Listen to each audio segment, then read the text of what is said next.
En uno de los clips recientes sobre la película de Yorgos Lanthimos, El asesinato de un ciervo sagrado, les mencionaba que Theo Angelopoulos es el gran director griego, para muchos desconocido.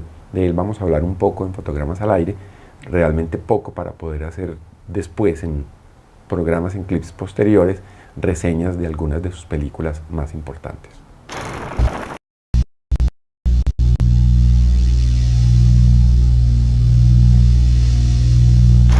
Andrew Horton escribe este libro sobre el cine de Angelopoulos. Se llama El cine de Theo Angelopoulos, imagen y contemplación. Me interesa mucho la frase que el propio director le dice y que sirve para ilustrar la portada. Mis películas tratan de los viajes que todos realizamos. Es el problema universal de no tener un lugar, porque el cine de Angelopoulos va a tener muchísimos elementos que hablan de la ausencia de un lugar donde residir, pero no solamente física, sino también espiritual, mental, a veces psicológica. Es un director de gran dimensión.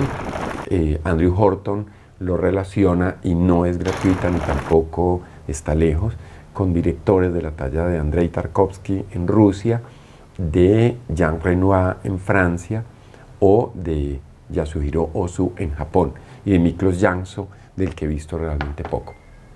Si uno se pone a mirar entonces el cine de Angelopoulos, lo que se encuentra es que hay unas epopeyas.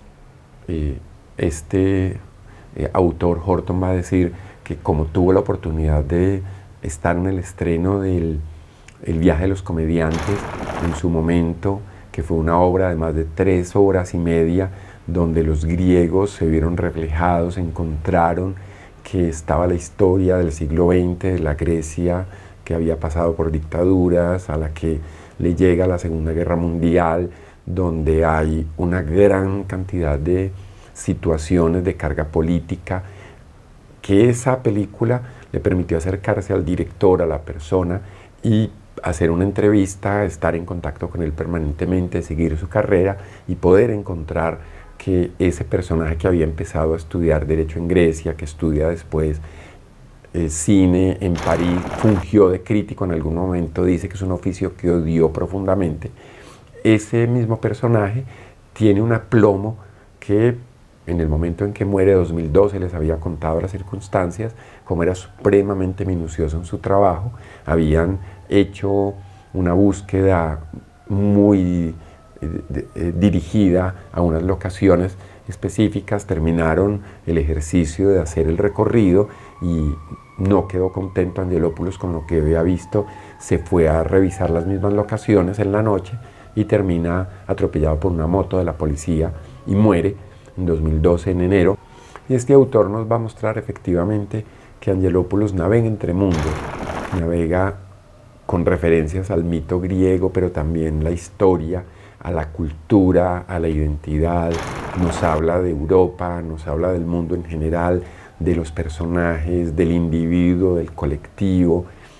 Y es un cine que Horton sostiene, y quienes hemos visto más de 3 o 4 películas de él sabemos que es así, que es un cine que se va contra la narrativa tradicional, que pues lo dice él mismo, que es norteamericano, está asociada solo a Hollywood. Y en esa medida entonces Angelopoulos es un director de gran dimensión. Títulos para que tengan referencias precisas: Paisaje en la niebla, donde unos niños van a buscar a su padre que supuestamente está trabajando en Alemania. Eso nos habla del viaje. El viaje de los comediantes, una compañía teatral que está representando una obra clásica y que nos va a pasar por diferentes momentos. Esa obra, por ejemplo, nos muestra un cambio, nos hace un flashback solamente con un movimiento de cámara. Entonces la obra de Angelopoulos es una obra que puede ser corta en número, pero gigante en profundidad, en calidad, en dimensión narrativa. Tiene títulos como El viaje de los comediantes que había mencionado, Megalaxandros, Viaje a Citera, El apicultor, El paisaje en la niebla, El paso suspendido de la cigüeña y La mirada de Ulises, que son obras que la mayoría de ellas se han visto en Colombia, en sala de cine, y se pueden conseguir ahora en disco fácilmente. Se habla de que hay unas 2 trilogías, una trilogía histórica que está relacionada con Días del 36, El viaje de los comediantes sin Miguel Alexandros, y otra donde aparece una Grecia distinta, que son Viajes a Citera, El apicultor y Paisaje en la niebla, que se denomina la trilogía del silencio.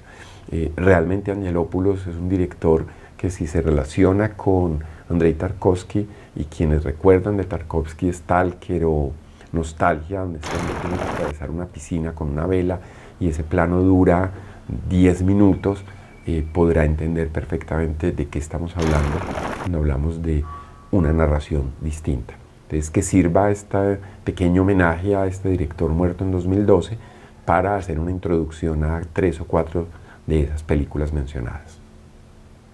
Recuerde suscribirse a nuestro canal en YouTube, seguirnos en Facebook y continuar la interacción.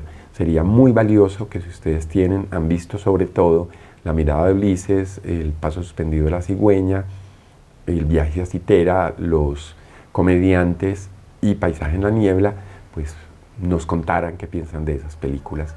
Sería valioso tener una referencia previa para poder incluir eso en los clips que vendrán.